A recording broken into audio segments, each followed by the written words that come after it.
नमस्ते बच्चों, हिंदी कक्षा में सबका स्वागत है। आप लोग बताइए, आप लोगों के घर में सारा काम कौन करते हैं?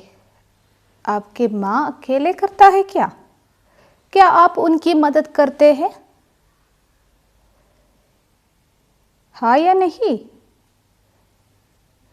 ज़रा सोचिए, अगर आप लोग भी अपनी माँ की कामों में हाथ बांटते तो कितना अच्छा होता। मिलजुल कर काम करने से सारा का सारा काम आसानी से होता है। हमारे प्रकृति भी हमारी मदद करती है।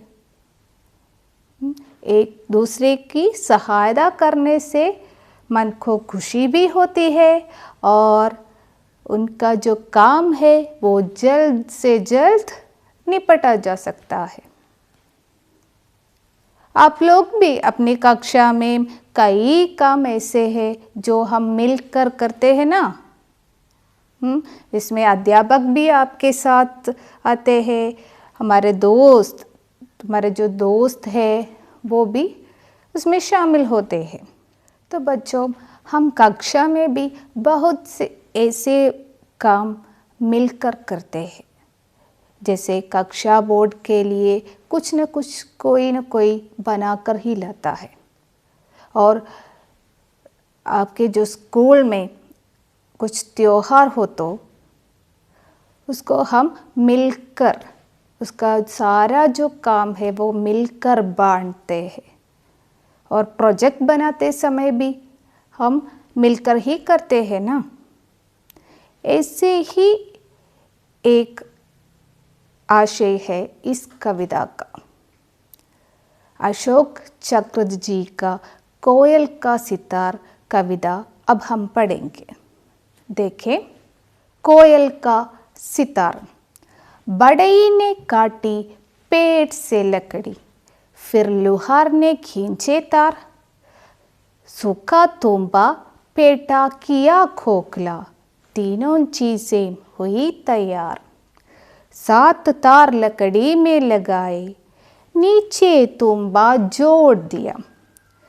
तार बांध कर हर घोंडे से उसका कान मरोड़ दिया। बढ़ई ने अपने कौशल से सज्जा भी उसकी कर दी। पंख लगा कर लगी झूमने, कोयल का बन गया सितार। खुशियों से फूली न समाए, देखे उसको बारंबार। बड़े जतन से थामा उसने, पंख मोड़ कर छेड़ा साज। सुर जंगल में लगे गूंजने, निकली मधुर मधुर आवाज। यही है कविता। अब इसकी पहले की 4 पंक्तियां देखें। Look at the first stanza. बढ़ई ने काटी पेड़ से लकड़ी, फिर लुहार ने खींचे तार। ये सितार, कोयल का सितार बनाने के लिए बढ़ई ने पहले ही पेड़ से एक लकड़ी काट कर डाला। और लुहार ने क्या किया? लुहार ने तो उसमें तार खींचा और सूखे तोंबे को खोखला करके रख दिया। अब ये तीनों चीज़ें तैयार है। 7 तार लकड़ी में लगाए, नीचे तोंबा जोड़ दिया। तार बांध कर हर घोंडे से उसका कान मरोड़ दिया। लकड़ी में 7 तार को लगाए, फिर उसके नीचे पेटा को जोड़ दिया। फिर लकड़ी पर घोंडी लगाकर उसको ऐसे मरोड़ दिया जैसे अपने कान को मरोड़ देते हैं। हर घोंडी को कान मरोड़ने के जैसे मोड़ दिया। फिर क्या किया? बढ़ई ने अपनी चतुराई से उस सितार की सजावट भी कर दी। पंख लगाकर लगी झूमने, अब ये कोयल का सितार तो बन गया है। इसे देखकर कोयल अपना पंख लगाकर झूमने लगी और कोयल से तो अपने खुशियों को संभाल भी नहीं पाते थे। भूली न समाये देखे उसको बारंबार, वो अपने सितार को बार बार देखती रही। बड़े जतन से थामा उसने, पंख मोड़कर छेड़ा साज।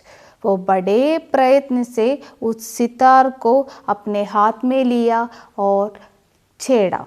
छेड़ने का मतलब है यानी उस सितार को बजाया। अब उसकी जो आवाज़ है लगी गूंजने सारे जंगल में, उसका जो सुर है सारे जंगल में गूंजने लगे। निकली मधुर मधुर आवाज़, उस सितार से मधुर आवाज़ निकली। यही है इस कविता का अर्थ। अब देखें बच्चों, इस कविता के ज़रिए कवि बताना चाहता है कि कोयल सितार बनाना चाहती थी, पर यह काम उससे अकेला नहीं हो पाता।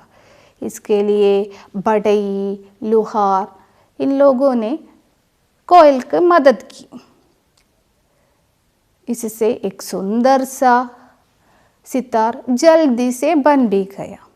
So my dears, this poem is all about the group work.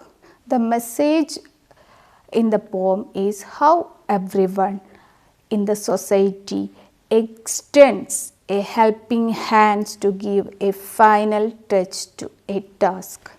The cuckoo sitar added to happiness of the bird. By playing the sitar, the cuckoo spread the happiness and the melodious music all the jungle with her sweet song. तो बच्चों, इसी के साथ ये कविता समाप्त होती है।